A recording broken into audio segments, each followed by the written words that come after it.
Saudações pessoal, beleza? Aqui é do Estuda Mais e vamos começar a resolução de mais um exercício de Química. E esse aqui é um exercício da FATEC São Paulo.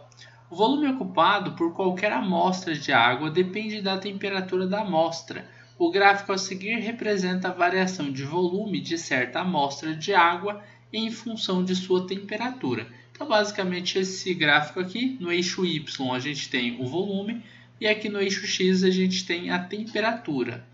Analisando-se o gráfico, pode-se concluir que a densidade da água, letra A, cresce com o aumento do volume, letra B, varia linearmente com a temperatura, letra C, não varia com a temperatura, letra D, é mínima a 0 graus Celsius e letra E, é máxima a 4 graus Celsius. Bom, vamos lá. Esse gráfico aqui, primeira coisa que a gente tem que perceber é que não mostra toda a faixa de temperatura para a gente, tá? A gente tem aqui no máximo até o que? 8 graus Celsius. Então, a água, se a gente for fazer um estudo melhor, né, mais amplo, a gente vai ver de 0 a 100 graus Celsius. E a gente veria que o volume que está aqui ó, no eixo Y, quanto maior é a temperatura, ele ia ficando cada vez maior, tá? Então, observem o seguinte aqui. Primeiro, a 0 graus Celsius, a gente tem um determinado volume aqui. Quando eu vou chegando até 4 graus Celsius, eu vou aquecendo, o volume ele vai diminuindo. Quando ele chega em 4 graus Celsius, ele para de diminuir e começa a aumentar de novo. E agora ele vai aumentar indefinidamente, tá? Até chegar lá a 100 graus Celsius, onde a gente vai ter a água no estado de vapor, no estado gasoso. E lá vai ser o maior volume que a gente tem, beleza? Então, basicamente, o que a gente pode observar aqui é que o volume mínimo ele acontece em 4 graus Celsius e não a 0 graus Celsius, como muitas pessoas imaginam, tá? Então, o volume mínimo da água ele acontece ali a 4 graus Celsius. Bom, uma informação importante para a gente. Agora, o que o exercício ele pede é sobre a densidade, ele não está falando diretamente sobre o volume. O que é densidade? Densidade é igual a massa sobre um volume.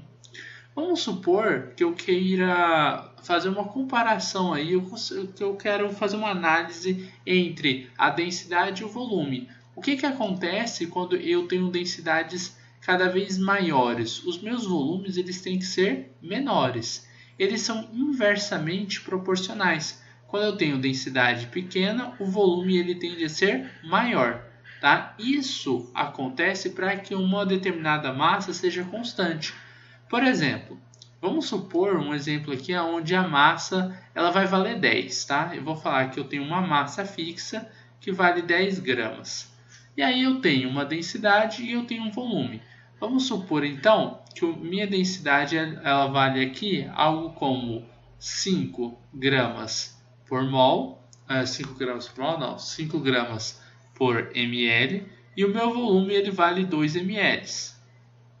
Olha só, se eu pego o meu volume aqui e eu jogo ele para o outro lado da equação, o que vai acontecer? Eu vou ter densidade vezes volume, que é igual a massa. Densidade, que é de 5 gramas por ml, vezes 2 ml, vai ser igual, ó, ml corta com ml, 5 vezes 2 vai dar 10, né? Então a gente chegou numa massa de 10 gramas. A massa que a gente falou que teria esse m aqui, o m de massa, beleza? Agora imaginem o seguinte, eu quero continuar com a massa de 10 gramas, só que eu vou pegar a minha densidade e vou aumentar ela. Eu vou colocar a densidade como sendo de 10 gramas por ml. Ou seja, eu aumentei a densidade. O que eu tenho que fazer com o volume para que a massa se mantenha igual a 10? Eu tenho que diminuir o volume. Eu dobrei a massa, então eu vou diminuir o volume pela metade. Eu vou colocar ele em 1 ml. 10 vezes 1 é igual a 10. ml corta com ml. Então a unidade que ficou para a gente é a unidade de grama. Professor, o que você quer dizer com isso? O que eu quero dizer é o seguinte, que a fórmula de densidade, ela fala para a gente que quando eu aumento a densidade, quanto maior for a minha densidade, menor tem que ser o meu volume para que a minha massa ela continue constante. Essa é a relação que a gente tem entre a densidade e o volume. É uma relação inversamente proporcional. Tudo bem? Então, o que acontece? Quando o volume ele é máximo, a densidade é mínima. Quando a densidade é máxima, o volume é mínimo, tá? Observem isso, eles são contrários uns dos outros, um do outro, né? Então aqui ó, na letra E que fala pra gente ó, que em 4 graus Celsius a densidade é máxima, faz sentido? Bom, vamos olhar o gráfico? Bom, realmente em 4 graus Celsius o volume é mínimo. Esse aqui é o menor volume que a gente tem, não é? Então, se ele é mínimo a 4 graus Celsius, significa que a densidade, ó, se o volume é bem pequeno, a densidade ela vai ser máxima nessa temperatura. Beleza, pessoal? Então, basicamente é isso daqui que a questão pedia para a gente. Ela pede para a gente alguma coisa sobre a densidade, só que a gente, para fazer essa relação, a gente tem que conhecer a fórmula da densidade. Conhecendo a fórmula da densidade bem, esse exercício aqui se torna um exercício tranquilo. Bom, pessoal, essa é mais uma questãozinha de química que eu espero que vocês tenham compreendido, espero que tenham gostado. Se vocês gostaram dessa videoaula, não esqueçam de deixar um like nesse vídeo e de compartilhar nas suas redes sociais para que seus amigos também possam conhecer o canal Estuda Mais. E também se inscrevam aqui no nosso canal no YouTube para que vocês possam assistir mais vídeos assim como esses. E cliquem lá no botãozinho no sininho, né, para vocês receberem todas as notificações assim que saírem vídeos novos. Forte abraço e a gente vai se encontrar numa próxima videoaula.